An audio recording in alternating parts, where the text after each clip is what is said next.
J'ai oublié. Je vais partir à la donc, ça c'est le téléphone d'un client qui m'a dit. En fait, le téléphone qu'on m'avait l'autre jour là qui me chargeait. En fait, qui ne démarrait pas là. Il a dit que il a testé mais ça ne réagit pas. Il dit que la première des choses c'est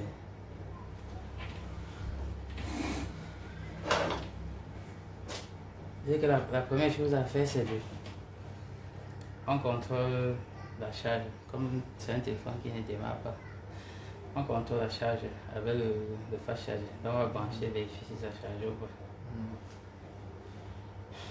Ensuite, bon, j'ai vérifié ici, ça ne charge pas. Après, c'est essayer de mettre une faible consommation. Comme j'ai 1, 2, après ça chute, ça fait un peu comme ça. Et que tant généralement ça met comme ça indique parfois qu'il y a un court-circuit.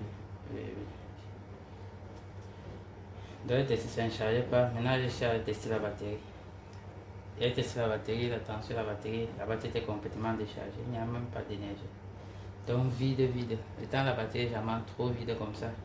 Si le client dit qu'il utilisait son téléphone, après tu trouves la batterie qui est vide, ça veut dire qu'il y a un court-circuit. Pour que la batterie soit totalement vide, tu mesures, tu ne trouves même pas 3 volts ou 2 volts, donc complètement vide. Ça indique directement que le téléphone est en court-circuit. Maintenant on va utiliser le multimètre, on va checker au niveau de la batterie pour voir la valeur que ça va afficher. Bon, on peut tester en mode diode, mais comme on sait que le téléphone est en court-circuit, c'est mieux une fois avec l'alimentation. On va mettre l'alimentation, on va contrôler si la tension varie. Donc c'est notre câble mécanique. Ici, je n'ai pas de... Comme ceci utilisait plutôt les connecteurs. Comme ça utilisait plutôt en connecté, on soude la batterie là. Tu es obligé d'utiliser celui-ci. Celui-ci là, c'est pour ça. C'est pour ça qu'il monte ça sur le câble. Ce que tu as fait, tu soudes un fil comme ça. Regardez, souder un fil. Comme ça, que ça soit là. C'est mieux.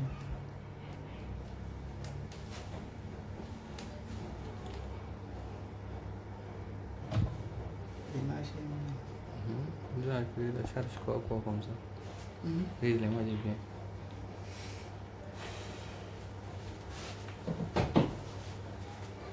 Ça enregistre. Oui.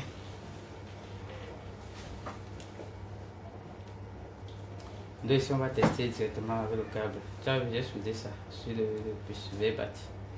Maintenant je sais que le noir je vais mettre ça n'importe où. Bon, je vais agrafer ça ici.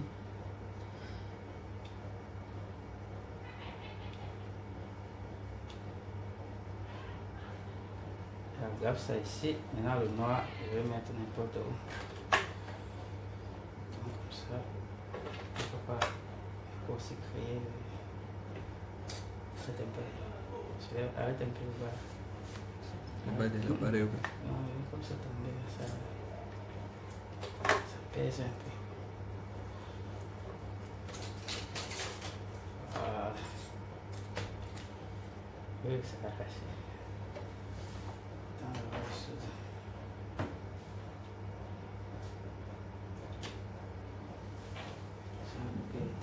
C'est aussi comme le teint très fin.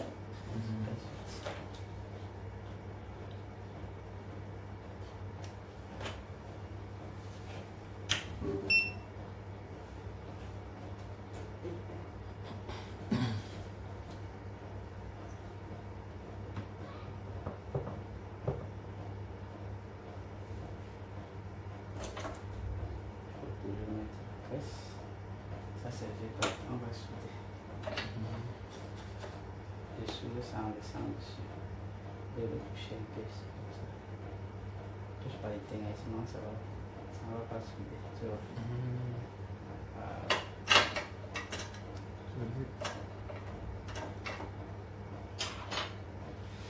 Maintenant, on va brancher l'alimentation.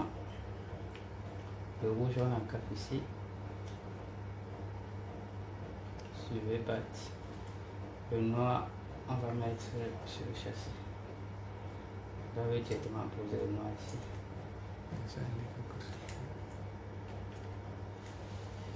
Tu vois, là on voit que ça consomme. Mais la consommation est faible, 0,08. Mais ces consommations, c'est important, hein. Ça peut affecter beaucoup la batterie. Ah, ça a mis la torche au sol. Je tire, je mets. Si je mets. Donc tu vois là, c'est indiqué qu'il y a un court-circuit. Même comme la consommation est faible, 0,07 c'est faible, mais ça fait que le téléphone ne démarre pas. C'est-à-dire que c'est sur une ligne importante. Je disais hier que lorsque ça affiche ces valeurs-ci, tu vas voir si la tension est restée. Et l'ampérage, on a la consommation. Pour un téléphone normal, lorsque tu connectes la touche, ça donne la presse. Pour un téléphone normal, lorsque tu connectes, tu branches la batterie comme ça et que tu mets l'autre à la masse, il ne va pas avoir de valeur. Donc ça doit être 0,0 s'il n'y a pas de problème de court-circuit. Oui. Donc comme ça met comme ça indique qu'il y a un court-circuit. Et comme la tension est restée à 4,2 et que l'ampérage est allé à 0,07, ça veut dire que c'est sur la ligne secondaire. C'est-à-dire que lorsque c'est sur la ligne principale, la tension chute. L'ampérage ici, ça part au max. Donc si tu as réglé ça à 3 ou à 2,5 ou à 2, ça peut aller même à 2 là. Et le voltage diminue. Donc c'est la différence entre le circuit secondaire. Lorsqu'on a un court-circuit entre le circuit secondaire et le circuit principal.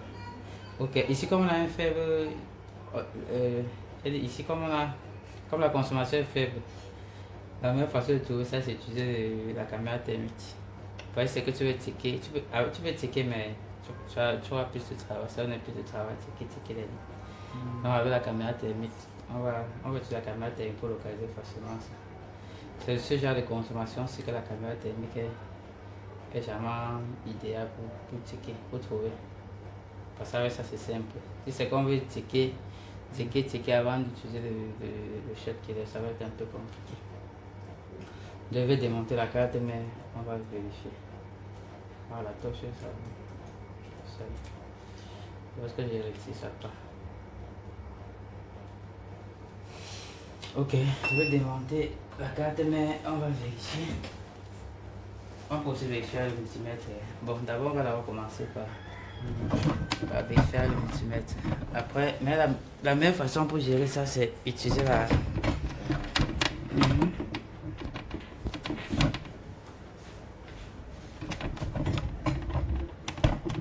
Prends les cours comme ça, après ça va m'aider. Je peux faire les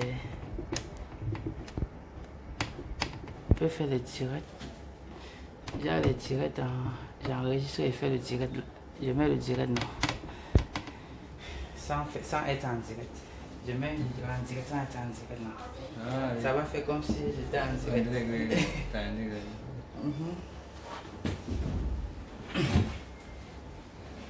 Donc on va d'abord démonter. Aussi ici aussi, comme c'est une faible consommation, il peut y avoir plusieurs trucs ici qui causent. Ça peut être une nappe. Donc ici on va démonter tous les cartes, mais on va encore tester. Si ça maintenant, si c'est encore un court-circuit, on va connaître que c'est la carte. Mais parce que sur certains téléphones, j'ai eu les mêmes cas, mais c'était le connecteur d'afficheur qui avait un problème. Donc tu déconnectes tout, après tu branches pour bien t'assurer que c'est vraiment la carte mère qui a un problème. Je vais connecter.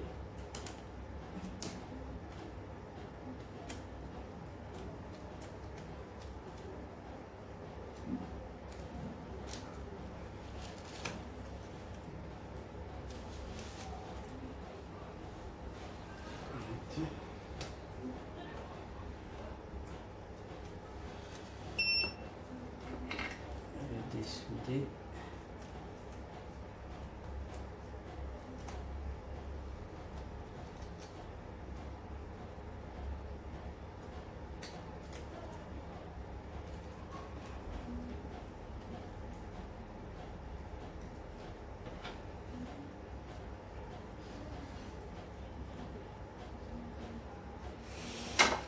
il y a aussi quelque chose que je n'ai même pas testé là-bas.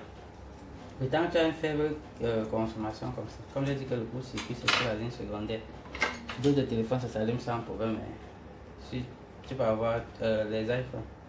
Lorsque ils travaillent, les iPhones se rendent beaucoup de problèmes là. Lorsque la puce Wi-Fi a un problème de court-circuit, le téléphone, bon ça peut être la puce Wi-Fi, ça peut être la puce U2 qui a un petit problème.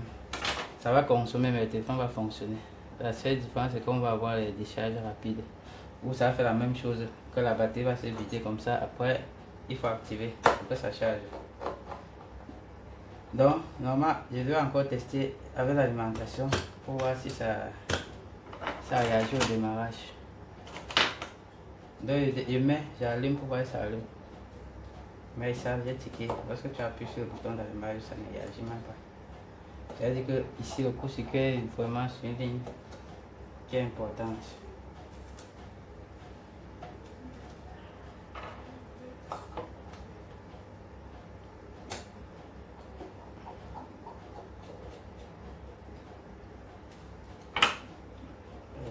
On va retirer la carte, mais pose un peu.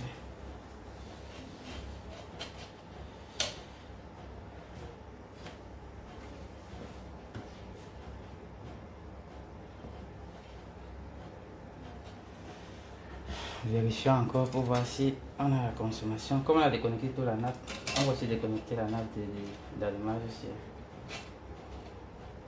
On va aussi le déconnecter. Bon, on le laisse pour tester. Mais le problème si c'est un peu près de lui. Si c'était lui, le téléphone devait essayer. Ça devait consommer, ça devait.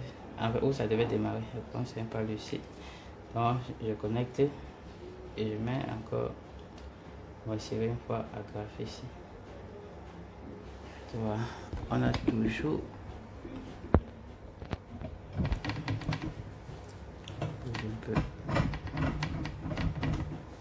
Tu vois, on a toujours une consommation. Si j'essaie d'appuyer sur le bouton démarrer, tu vois, ça ne réagit pas. Sur tous les touches là. Tu vois, le téléphone ne réagit pas. Ça n'essaie même pas de lancer.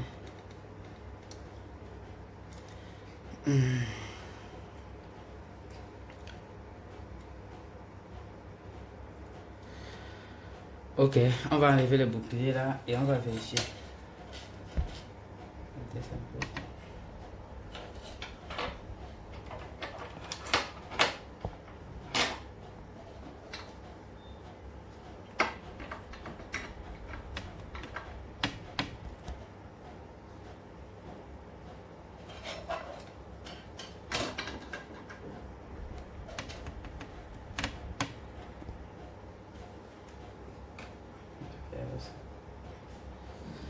Mais pour ça là-bas, c'est un peu fragile. En bougeant trop, ça peut se couper. Donc ici, la première chose qu'on va vérifier avec le multimètre, comme ça ne démarre pas, on va checker au niveau de la batterie. On va voir la valeur que ça affiche en mode diode. Pour un téléphone qui fonctionne normalement, la valeur en mode diode,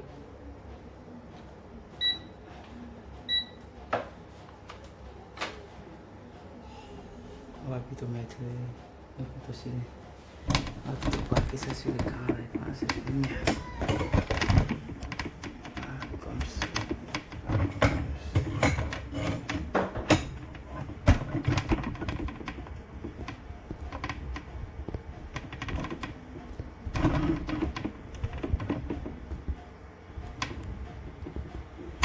On peut rentrer le téléphone.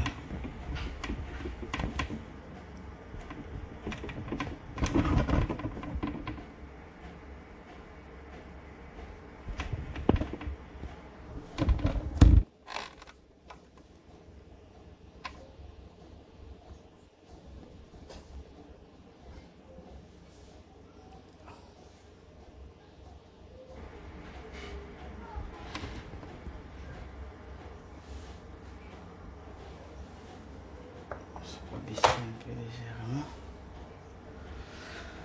Ok. Elle dit que pour une consommation La première chose à faire, on va venir tester au niveau du connecteur de la batterie. V-batterie. V-batterie.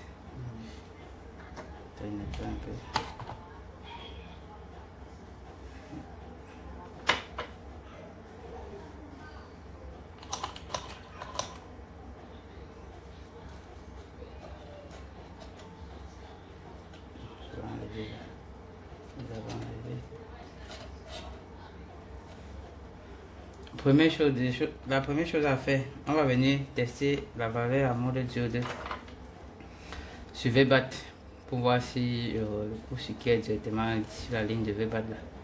Et j'ai dit ici, le court-circuit ici, ça peut être sur la ligne de VBAT. On peut avoir un condensateur qui a lâché, mais qui n'est pas totalement cramé. Donc ça va laisser une bonne valeur de tension aller à la masse ou une faible valeur. Maintenant on va checker au niveau de la VBAT à mode diode. On va voir la valeur. J'ai dit que au niveau de la batterie ici, pour avoir une valeur normale, généralement c'est supérieur à 300. On a 300 en montant jusqu'à 300, jusqu'à 300. Bon, on est entre 300 et 400 pour une bonne valeur à mode diode au niveau du VBAT. Si on a une valeur trop supérieure ou inférieure, ça veut dire que la ligne a un problème. Donc on va prendre l'intervalle. Si je veux réduire l'intervalle, je peux prendre entre 250 et 500. Donc je vais checker. Je dis pince noir sur la masse. Et c'est le noir qu'on teste avec. On teste pour voir. Tu vois la valeur ici. 380. Oui. Ça veut dire que la ligne VBAT n'a pas de problème. Lui il est propre. C'est derrière ce que l'alimentation nous avait dit ça là-bas. Comme on avait la tension restée, on avait une consommation.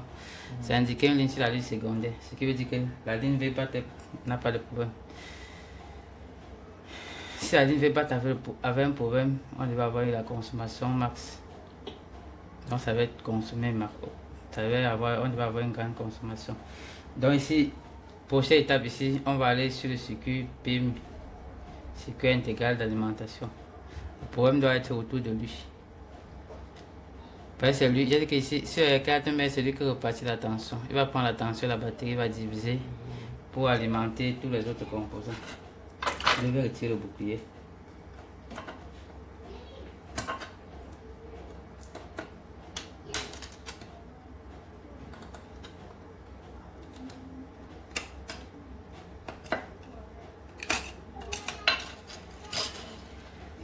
Ok, là on a retiré le bouclier.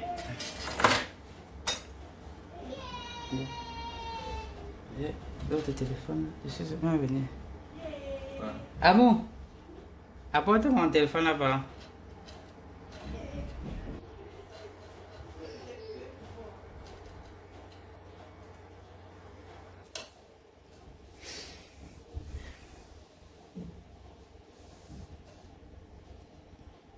Tu vois, si on pouvait rapprocher, ça allait être plus vite. Là, ça devait permettre que on voit tout le circuit une fois. On va l'identifier.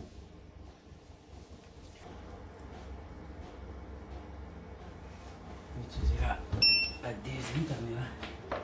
C'est souvent bien lorsqu'on voit la carte, mais tout de suite, là-dessus.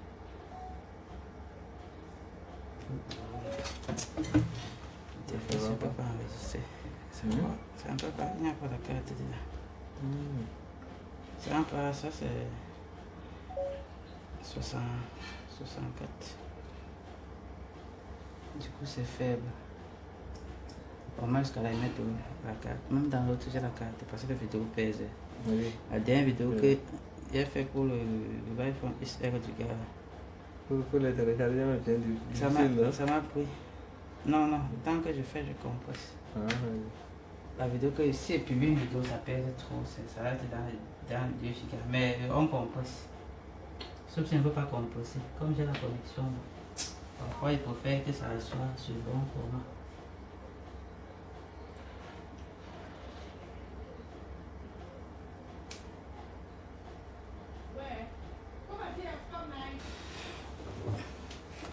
Ok, c'est bon. Lorsqu'on enlève, c'est le circuit, c'est PMI, au PMI qu'on va checker ici. Lorsqu'on enlève le bouclier, on va On va chercher la puce PMU. Je t'ai dit comment on l'identifie. Tout autour de lui, on a les bobines. Parce que le CPU est toujours alimenté par une bobine. C'est tout.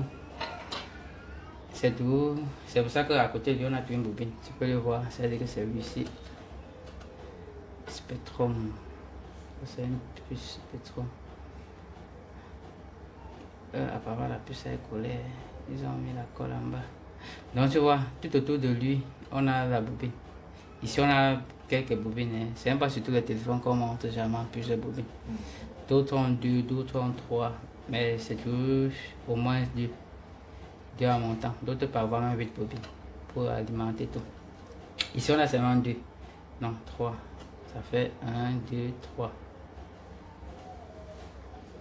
Normalement, il doit y avoir une ici, mais on n'a pas monté. Ici, on a 3 bobines qui fonctionnent avec le téléphone. C'est-à-dire que les 3, c'est qui alimentent le CPU.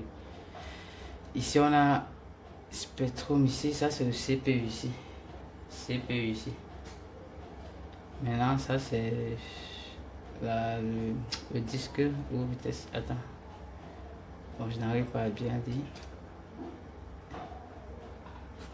Bon, généralement, le disque, on écrit dessus. C'est celui-là. Oui, généralement, le disque, on écrit. Ça vient avec la désignation. C'est souvent la RAM qu'on néglige juste parfois. Bon, on écrit dessus. On ne voit pas. Ah oui, tu vois ici, 110. Je vais zoomer un peu là, tu vas voir. Tu vois 110. Non, c'est pas 110. Oui, ça, je pense que là, c'est le disque. Ils ont mis à 200, à 128. Mais ça, c'est le stockage. Disque. Ça, là, c'est la RAM. Et ici, juste ici, c'est le. Juste ici, c'est le CPU. Attends, j'écris ici. Ici, c'est le CPU. Ok. Ici, on va venir checker la ligne du PMU ou circuit intégré d'alimentation pour voir. Mais j'ai dit que le court circuit, ça doit être sûrement autour de lui. Si c'est un peu autour de lui, c'est soit autour de la RAM. Donc, on va checker. Donc, il y a une de ces lignes qui est en court circuit sûrement. Toujours en mode diode. On va vérifier les valeurs. Je vais directement vérifier sur les bobines là. Pour voir. Tu vois ici, bonne valeur. Ici, bonne valeur. 200. Tant c'est supérieur à 200. C'est bon. Mais il y a l'une des CPU qui peut être alimentée par une faible. Ça peut être inférieur, mais c'est pas encore circuit. Ici c'est bon. Maintenant on va checker comme les condensateurs ici qui sont autour. C'est bon. C'est bon. Non, ici c'est bon quoi. On va checker de l'autre côté, voir. C'est bon. C'est bon. Ici. Ici. Checkons les deux autres ici. C'est bon. C'est bon. C'est bon. C'est bon.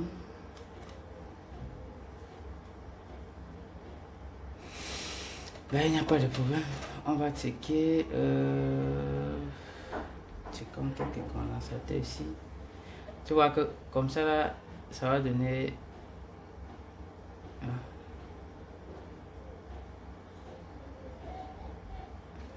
Il n'y a pas de problème.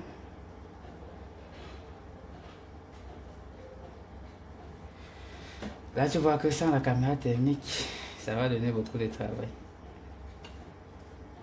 Mais ce qui est sûr, il y a une ligne qui a un problème.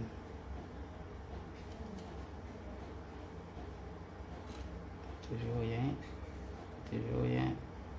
Toujours rien. Bon. On va passer à la caméra thermique. Bon, vérifions ici.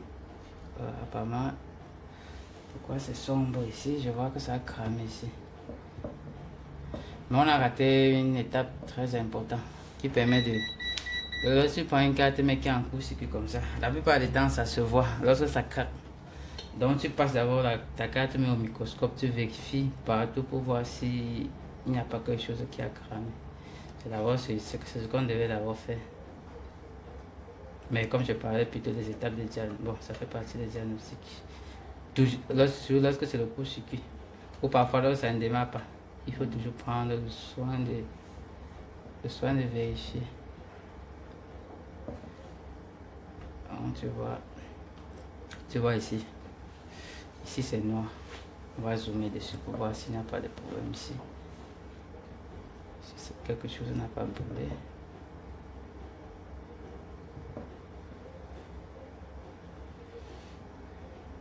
Un peu plus zoomé. Bon. On va rester comme ça, mais ouais, tu vois quand même que c'est noir. Regarde la bobine ici. Oh, il bouge. Il bouge. Tu vois, oh, il a cramé. Tu vois, ça a brûlé. Ce circuit représente quel circuit? C'est-à-dire, ici, on a une puce, on a une bobine, une résistance. Si en plus j'avais la diode ici, je pourrais dire que ça c'est le circuit d'éclairage. On n'a pas la diode. C'est-à-dire que c'est pas un circuit d'éclairage. Mais on ne connaît pas, je peux pas voir comme ça, je connais directement. C'est souvent le schéma qui aide. Tu passes sur le schéma, tu vois, tu checkes la puce, là, tu vois le nom de la puce, à quoi ça sert. Mais moi jusqu'à là, on va toujours utiliser la caméra thermique. Là on a localisé le problème. Mais on va toujours utiliser la caméra thermique. Comme ça tu vas voir comment on localise. On utilise ça pour localiser. Là un peu la caméra thermique.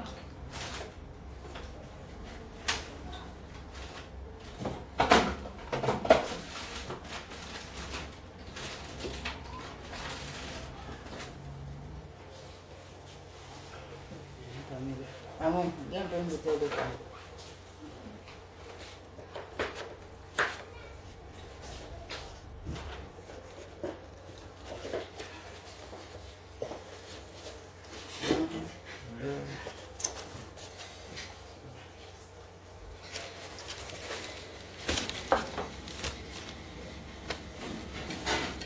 Avec l'ordinateur. Oui, oui. Là, je suis obligé, je veux faire l'enregistrement avec ça. Dans le montage, je vais introduire. Ah, oui.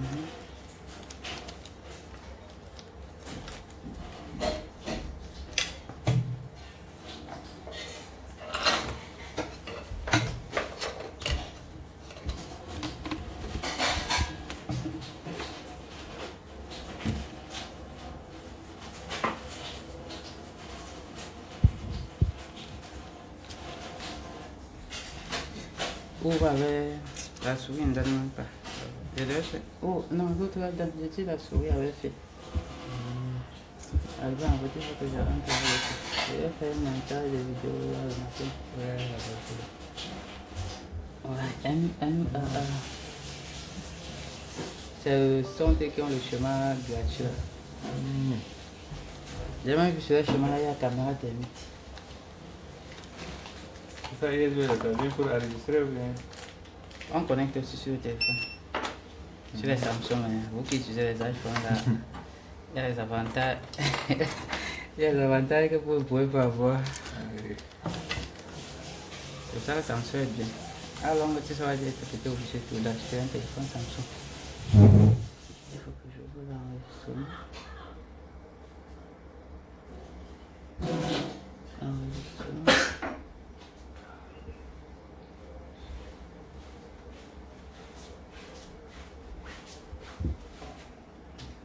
Comme ça, enlever. Il y aura le temps de mettre un peu l'enlever. Non, c'est pas problème. Ok, je lance l'enregistrement.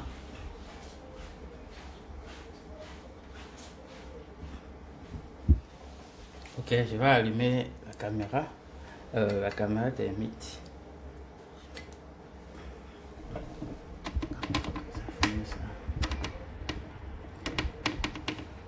Je vais allumer la caméra thermique. C'est indémarrable. On a bien marché ça. On a bien branché. Apparemment.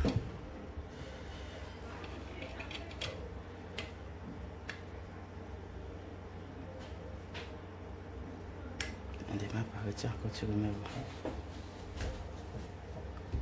Ne bouge pas trop la machine, hein. Le chargeur là, quand tu bouges trop, ça lâche. Je vais changer la position. Non, là-bas c'est une. Remets voir. Les autres sont de l'autre côté.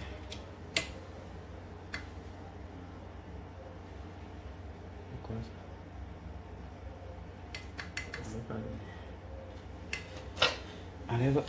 Enlève un peu là-bas, tu mets un peu.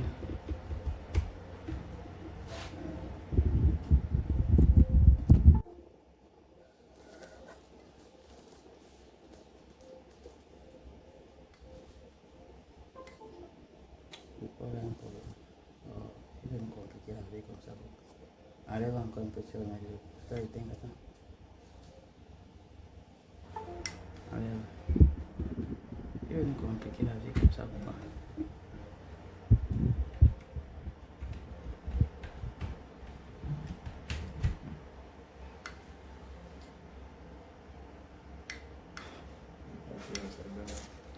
Ça va, ça va. Oui,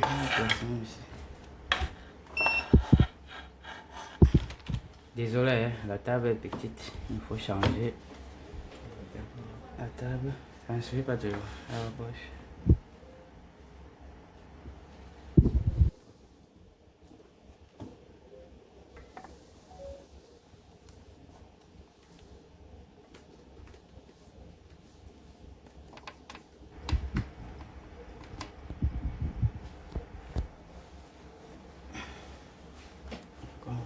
L'alimentation, c'est comme ça. Ça va.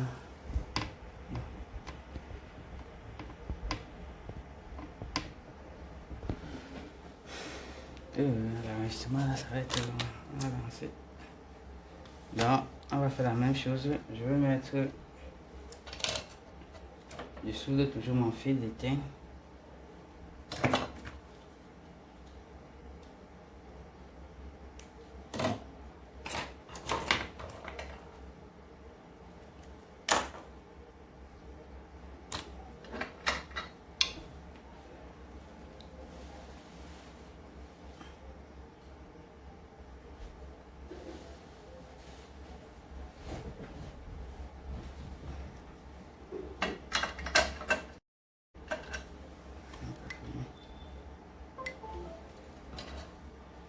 Ok, la caméra allumée, on va passer en bas.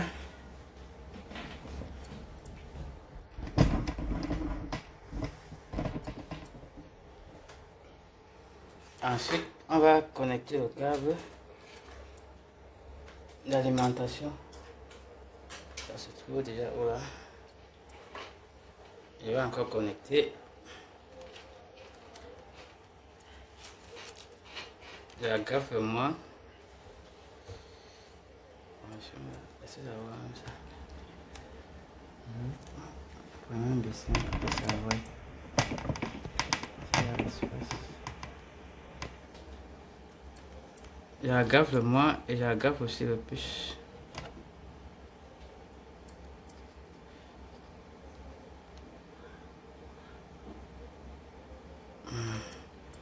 Là on voit notre consommation. On va chercher sur la carte mère. Là vous pouvez voir sur la carte mère comment ça réagit. Juste ici en bas. C'est où sur la carte mère. Ça c'est un microscope, une caméra thermique qui n'est pas... Ça fait le job mais jamais les bonnes caméras thermiques.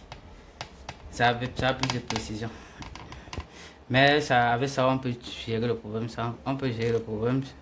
Donc on voit ici vous voyez 42. On a 42,6 degrés juste ici là. On voit pas la pincette.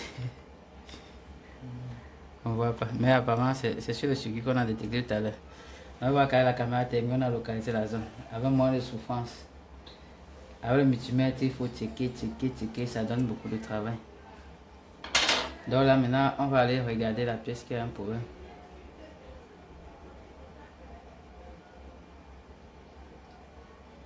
Voilà, on voit bien la consommation. Attendez, ici on peut rapprocher la zone. même ça. Donc voilà, position. Attends, il y a combien? Ça sert à quoi les petites?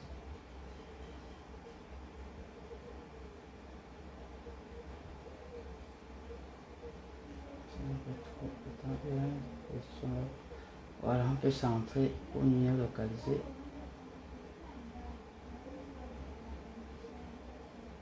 Là, ça permet de situer la zone. Donc là, on voit que c'est tout en rouge. Je vais même réduire. Voilà où le problème se trouve. Vous voyez qu'avec la caméra thermique, c'est très bien pour localiser les faibles consommations. Avec le multimètre, ça va prendre plus de temps. Dans la caméra thermique, en quelques minutes, on a trouvé le problème. Ok, les amis, on a localisé le problème. On va voir si on peut gérer le problème.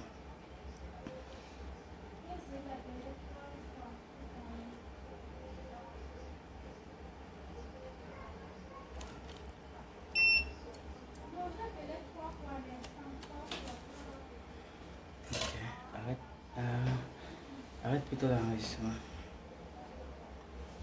Attends, je t'ai ça. Ok, donc maintenant, non, reste, on met là-bas. On va utiliser on va rapprocher.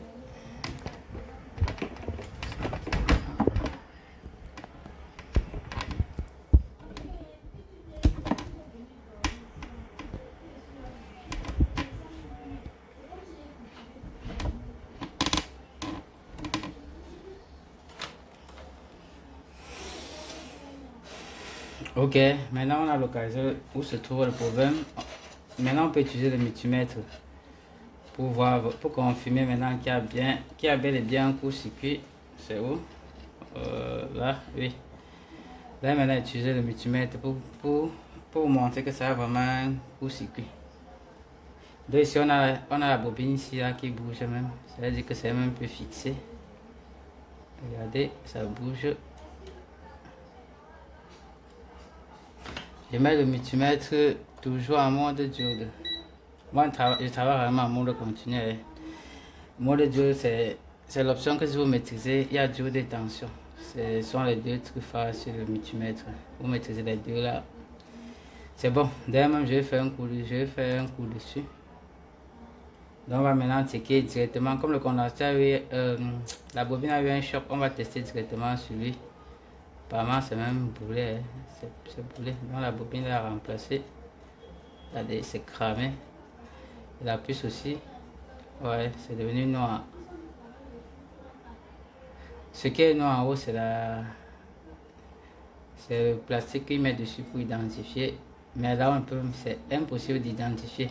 En plus, ici, c'est une tablette. Sauf si on va chercher une tablette de même marque pour identifier la puce. Ok, je vais checker ici. En mode diode, ça donne quoi? On a plutôt une bonne valeur ici. Ici, on va checker ici. Bonne valeur. Le court-circuit se trouve où alors? Si ça a affecté celui-ci, normalement, ça devait être celui. Même valeur. Bon, on va checker tout autour. Même valeur. Testons. On va tester tout autour de la puce. Ce qui est sûr que il y a un composant. Il y a une ligne de la puce qui est en court-circuit. C'est pour ça qu'il a cramé.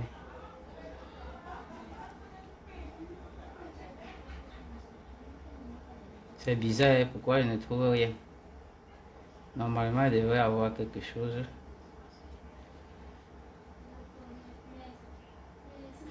Ok, dans ce cas, si on ne trouve rien, ça veut dire que c'est la puce là qui a un problème de court-circuit. Et comme j'aime pas le schéma pour vérifier toutes les lignes là, on doit avoir une ligne de la puce là qui est en court-circuit. Si c'est en court-circuit, il y a une de ces lignes. Comme je n'ai pas le schéma de ce téléphone, c'est plutôt difficile de localiser. Ça peut être que c'est un condensateur, qui n'est pas situé sur la ligne ici, ou c'est une ligne qui ne porte pas de condensateur. C'est pour ça. Il n'y a vraiment rien. Toutes les lignes semblent vraiment bonnes.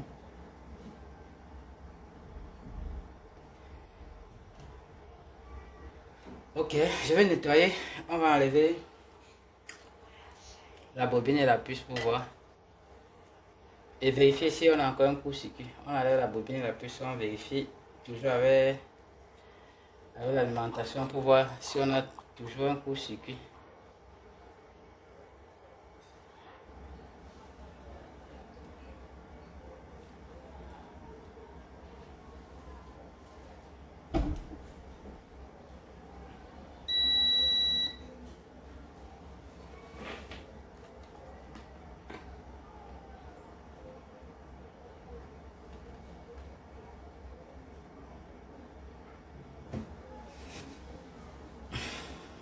Donc tu vois là comment je travaille de façon méthodique. Maintenant, le diagnostic c'est comme ça fait de façon méthodique, étape par étape.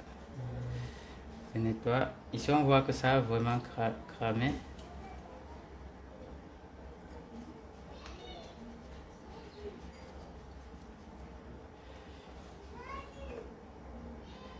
Et la bobine a brûlé. Là, je vais mettre la graisse. On va commencer par retirer la bobine. Parce que la puce lâche. La puce, jamais, ça lâche rarement. Hein. C'est souvent un condensateur qui a lâché à côté de lui. Et du coup, c'est la puce qui subit les chocs. Comme ce sont les puces qui sont sensibles, c'est jamais lui qui subit. On va retirer la bobine et on va encore tester pour voir si on a le court-circuit. Si ça, parce que la bobine relie jamais deux lignes. Il faut protéger. Je veux protéger la puce qui est à côté.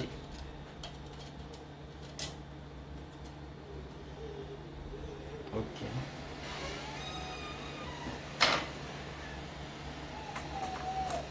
Là, je vais retirer la bobine d'abord.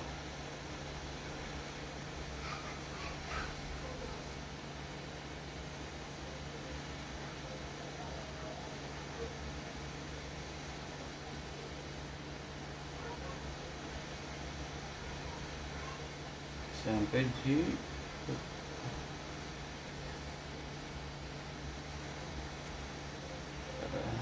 Oh.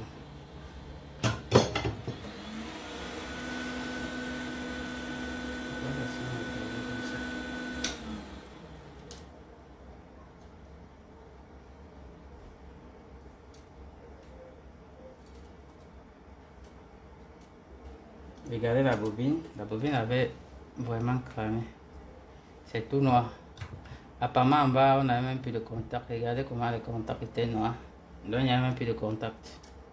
Ici en haut, c'est tout noir.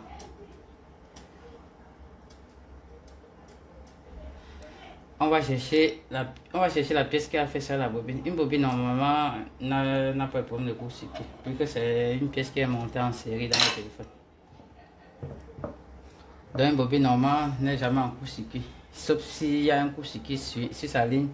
Lui peut subir, mais il n'est jamais en court-circuit. On peut avoir soit un condensateur qui est en court-circuit, soit la puce qui est en court-circuit. L'un des deux là. Maintenant, je vais mettre un peu de graisse et je vais essayer d'arranger le petit morceau.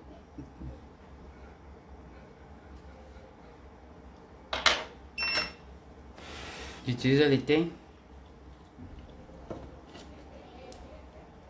Je vais fixer la carte merci.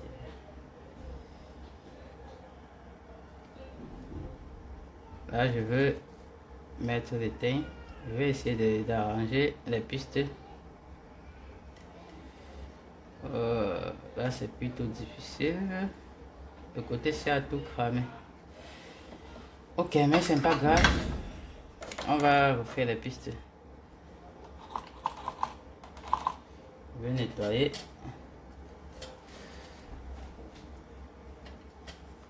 Vous voyez, lorsque c'est propre, c'est beau à voir.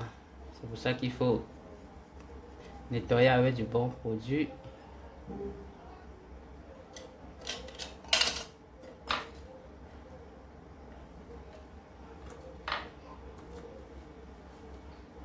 Je vais essayer de gratter là légèrement. On va voir si le petit morceau On va laisser ça, on aura besoin de ça pour remplacer la bobine qui a cramé.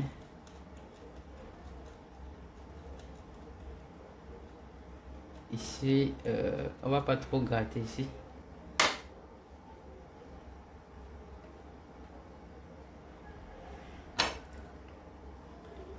Ensuite, je nettoie.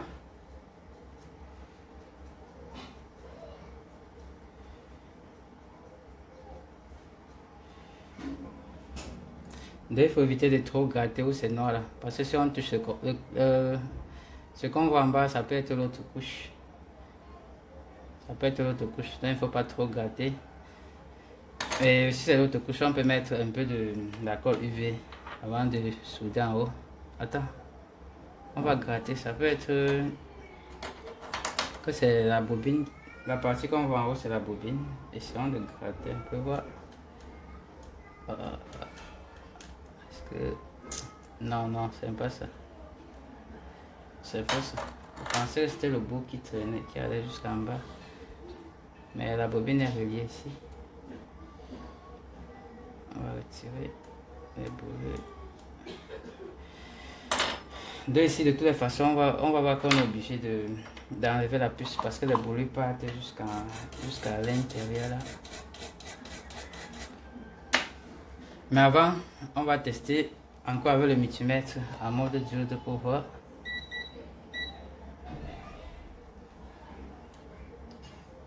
Juste ici, on a une bonne valeur, ça c'est bon. On va encore tester ici.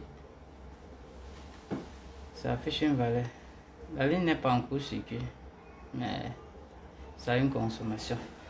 Testons encore un peu avec l'alimentation, voir ce que ça va donner.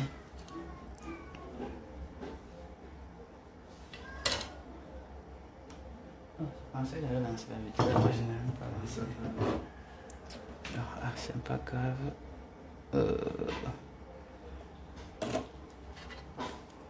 Pas encore un peu là. Pas un peu là. Un peu sur ça. On va encore connecter l'alimentation pour voir si on a la consommation là ou pas.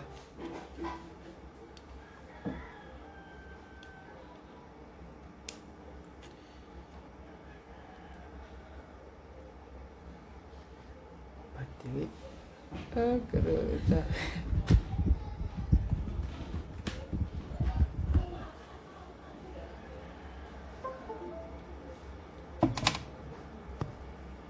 Comme j'aime pas le face là, le chargeur est faible. Je vais connecter encore, on va essayer d'observer.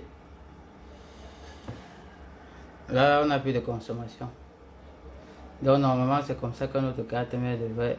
Et il y a toujours une faible consommation. Ça vient, ça part.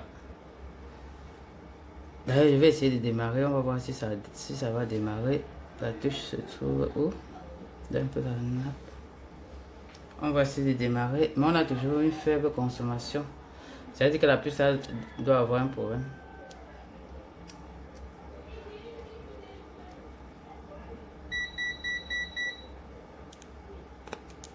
Je vais essayer quand même d'appuyer sur la touche pour voir si ça va réagir. Ça réagit toujours pas.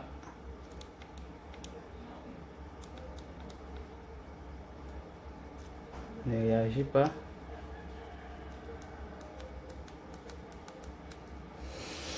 Ok, ça veut dire qu'apparemment c'est la puce qui a un problème. On va le dessouder.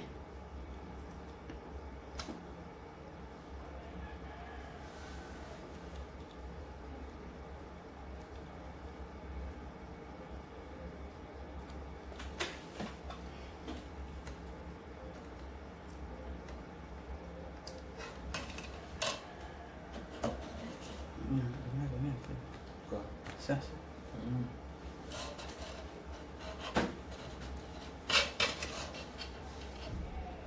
On va dessouder. Normalement, on devrait avoir un coup sur quelque part autour.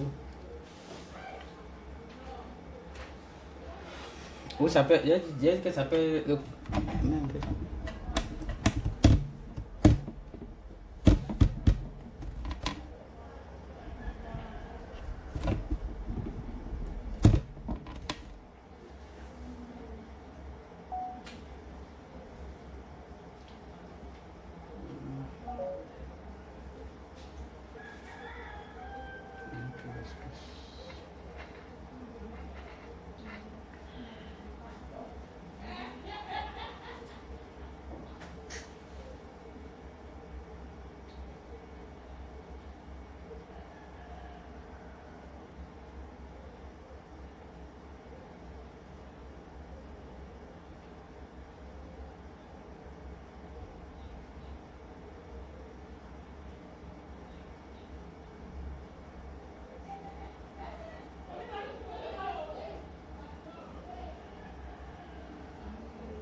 que ça enregistre? 10 minutes seulement.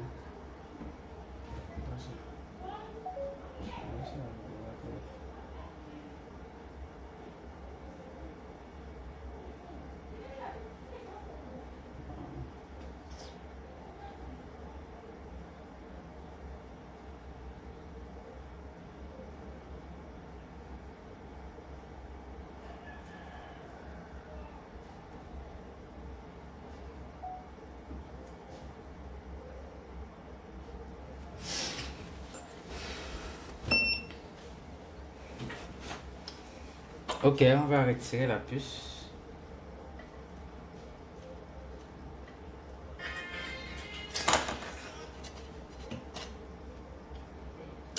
Il faut toujours protéger les composants qui sont autour.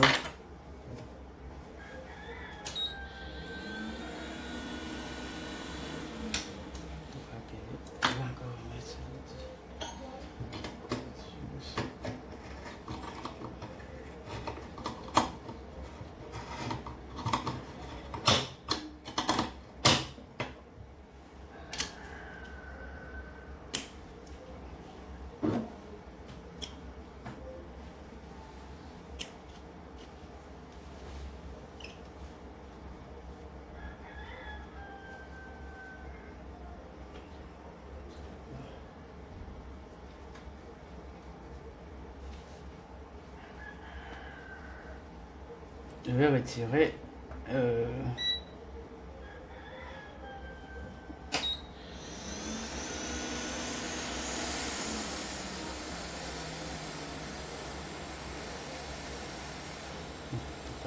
si ça sent comme ça,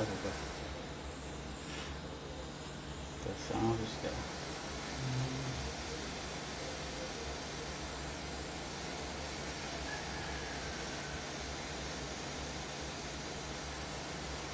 Ouvre un peu là-bas. Il est que tu ouvres un peu la fenêtre là. Ou tu ouvres la porte un peu, tu tiens un peu le rideau.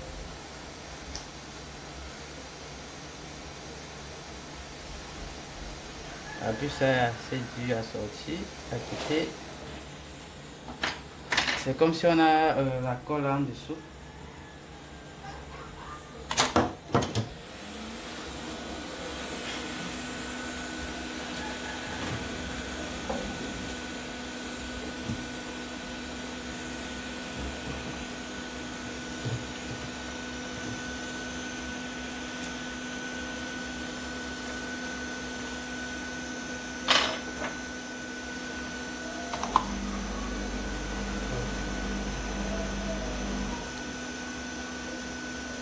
Un peu...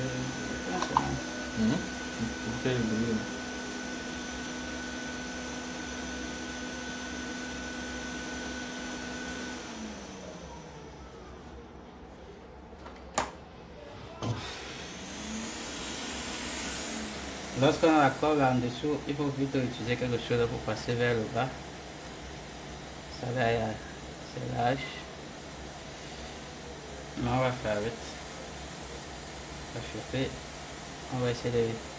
On va chauffer, on va essayer d'envoyer ça en dessous.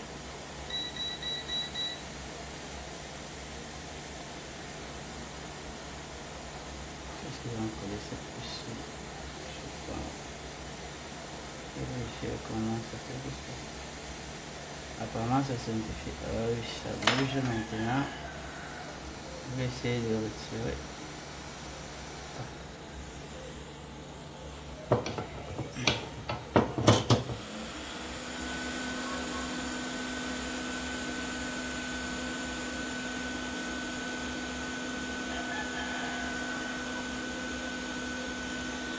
Là, on va essayer de regarder l'état. Regardez comment c'est. Oh! Un sale état.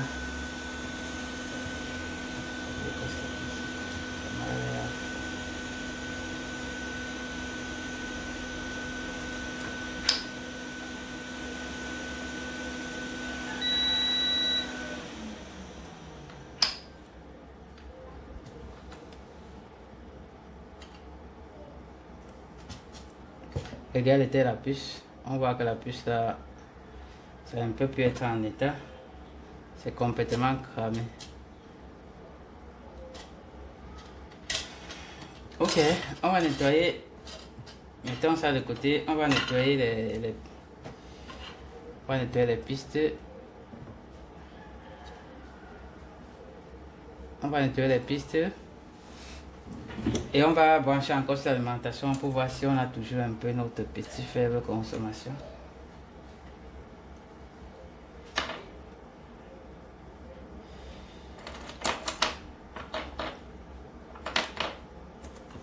Je vais mettre légèrement l'étain en pâte.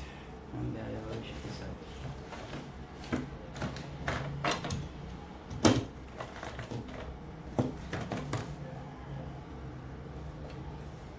C'est ça.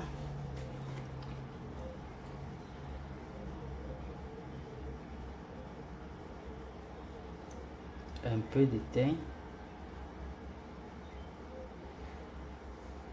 Faut pas mettre en grande quantité.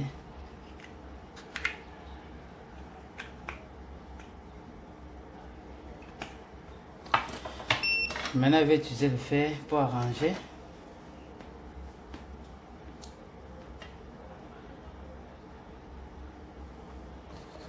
Toujours, il faut toujours bien nettoyer le fer. Là, je veux.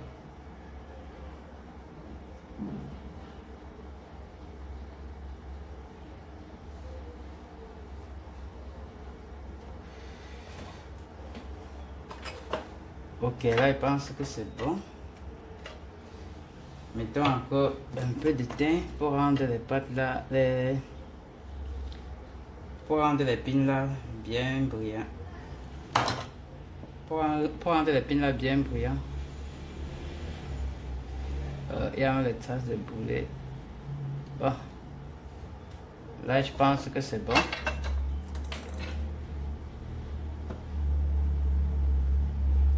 On va nettoyer tout ça.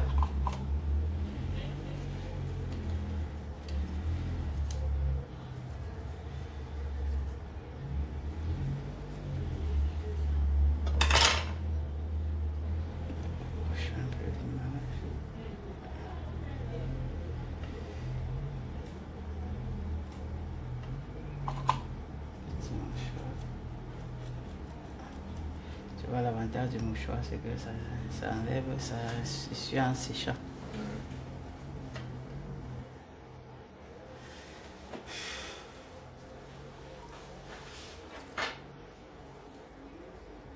Tu vois, c'est comme si les deux pinces sont collés. Apparemment, c'est la même chose. J'essaie encore un peu de nettoyer.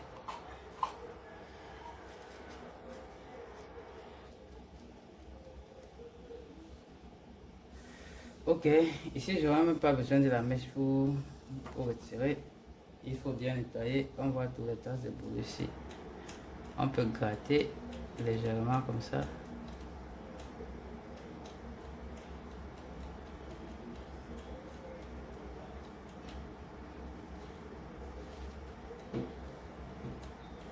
Pour que ça ne dérange pas lorsqu'on va faire le rebillage.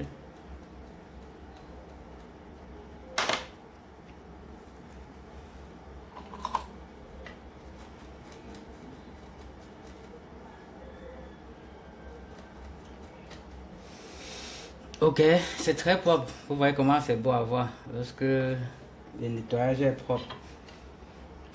Ok, on va encore essayer de ticker avec le multimètre, toujours en mode joute. On va vérifier les lignes. Bon, ça on va vérifier au hasard parce qu'on n'a pas de chemin. Avec le chemin, on peut connaître toutes les lignes, mais comme on n'a pas de chemin ici, c'est plutôt compliqué.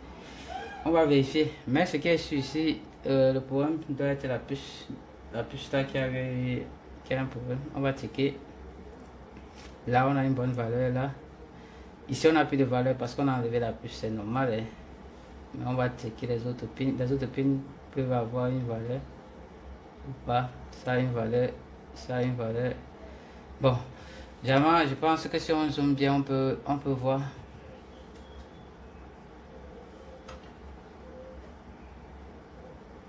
Ok, baisse encore, c'est plus rapproché plus. Déjà, si on zoome bien, on peut voir.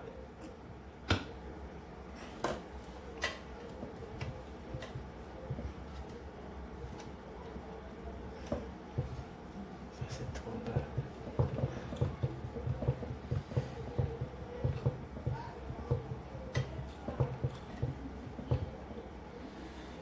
C'est fini. Ok, ça va rester comme ça. Le microscope ne peut pas faire mieux. Je voulais zoomer pour qu'on voit, pour que vous voyez les traits là qui partent sur les pins. Les traits comme ça. Mais on va faire avec. Ici, on sait que il y a un trait qui arrive ici. Il n'est pas en court-circuit. Il y a l'autre qui arrive ici. C'est pas en court-circuit. Il y a l'autre qui arrive ici. C'est pas en court-circuit. Il y a l'autre. Ça. C'est bon. Ça part ici.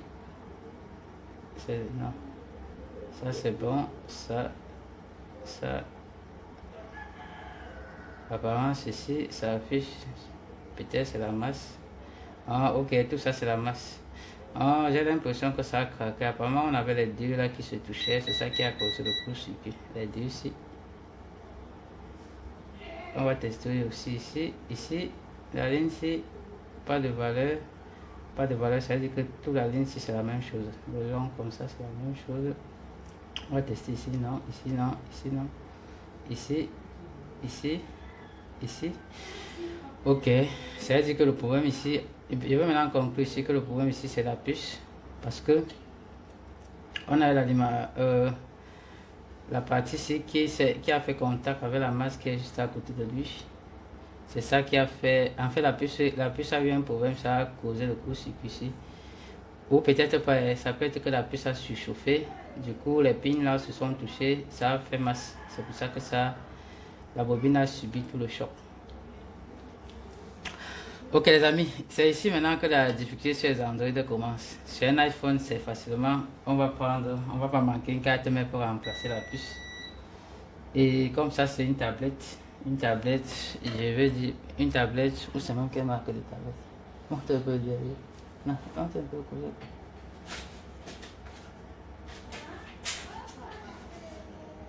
C'est une tablette, ça n'a même pas les marques, ça n'a même pas les marques, c'est une tablette non-name. Super compliqué, pour réparer ça il me faut forcément une tablette pour changer la puce, sinon c'est compliqué.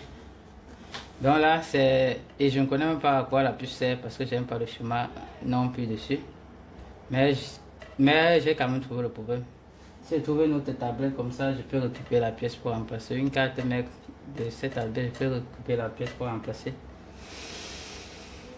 Par contre, un iPhone, c'est facilement, on va pas manquer une carte mère de l'iPhone pour remplacer un truc pareil. C'est ça qui fait la difficulté des Android. Et pour moi, je vous dis que les répartiteurs des iPhones, c'est plus facile parce qu'ils ont tout à leur disposition, schéma, les puces pour changer. Avec l'Android, c'est autre chose. Tu dois chercher toi-même. Ok, j'avais oublié une partie. Vous avez regardé, si on était vigilant, on devait avoir ici, juste là en bas, c'est CAG. CAG, ici là, veut dire charge. Donc ça veut dire que notre circuit ici là représentait le circuit de charge. La puce c'était une puce de charge. Donc là on pouvait bien voir. C'est pour ça qu'il faut être assez vigilant parce que certains cartes mais on note les trucs dessus. Comme ça c'est une tablette non aime là. On ne pouvait pas connaître. Si on avait le chemin ça allait être facile, on allait taper, on devait trouver. Mais ici, ici ils ont au moins écrit charge. Donc ça veut dire que ce qu'on avait ici, qui a eu un problème, c'était la puce de charge. Et c'est normal, hein. Vu que le téléphone venait d'un collègue, j'ai demandé, comme j'ai tout dit dans les diagnostics, il faut toujours demander ce que le téléphone a eu. Ça aide énormément. Le client m'a fait comprendre que le collègue m'a fait comprendre que le client a mis son téléphone en charge, il s'est levé le matin. Il a démarré, ça n'a pas démarré. Il a même changé le chargeur, le téléphone ne charge pas. Donc vous avez vu que c'est la charge, ce problème est dû à la charge. Parce que ça c'est la puce de charge. Ça peut être dû à un chargeur. Et ce type de problème est généralement causé par un chargeur qui ne correspond pas. Si vous utilisez un chargeur qui n'est pas réglementé, ça peut causer ce genre de problème. Ça peut être aussi la tension, comme si on varie la tension en désordre là. C'est pas stable. On peut avoir aussi, ça peut causer ce genre de problème. Mais si vous avez le faux chargeur, même si ça varie, il n'y a pas de problème. Tant que vous prenez le chargeur moins cher, on peut avoir ce genre de risque comme ça. Ok, et c'est d'ailleurs pour ça que lorsque j'ai appuyé sur le bouton démarrage, vous avez bien vu, lorsque j'ai appuyé sur le bouton démarrage sur l'alimentation, le téléphone ne réagissait pas. Il n'y avait pas de réaction. Parce que sur cette bobine-ci, la bobine qui a cramé ici, c'est pas la bobine-ci que sur la tension VHP. VHP, c'est la tension qui va aller à V au cycle intégral. C'est la tension qui va venir, qui va alimenter la puce. La puce, oui. C'est la tension qui va allumer la puce. Cycle intégral d'alimentation pour que le téléphone démarre. Donc, tant que la puce n'est pas alimentée, au niveau du bouton démarrage, ça ne peut pas réagir.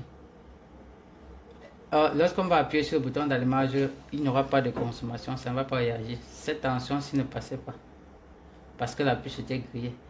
La tension qui sort ici, c'est généralement de 3,7 à 4,2 volts. Cette tension était manquante, c'est pour ça que lorsqu'on appuyait sur le bouton, ça ne démarrait pas. C'était un symptôme. C'est pour ça qu'au départ, j'ai dit qu'il faut aller autour de charge IC pour vérifier, parce que lorsqu'on appuyait sur le bouton, ça ne réagissait pas. Ok les amis, c'était une vidéo bref, on va entrer dans les détails à part. Lorsque je vais vous expliquer les circuits, vous allez comprendre facilement ce que je tentais de dire. Mais ceux qui sont plutôt avancés dans le domaine vont comprendre parfaitement. Pour les débuts, ça va être un peu compliqué, c'est normal. Hein? Moi, je suis passé par là, j'ai aussi eu pas mal de difficultés dès le départ, mais avec beaucoup de travail, ça va, je comprends. Je comprends même sans schéma, je comprends comment ça fonctionne. Ok les amis, je pense qu'on va s'arrêter ici. J'espère que vous avez compris. Il faut liker la vidéo, partager si vous aimez et laisser les messages en commentaire si vous avez des questions posées. Je suis actif dans les commentaires, dans les discussions, donc je vais vous répondre. Ok, à bientôt.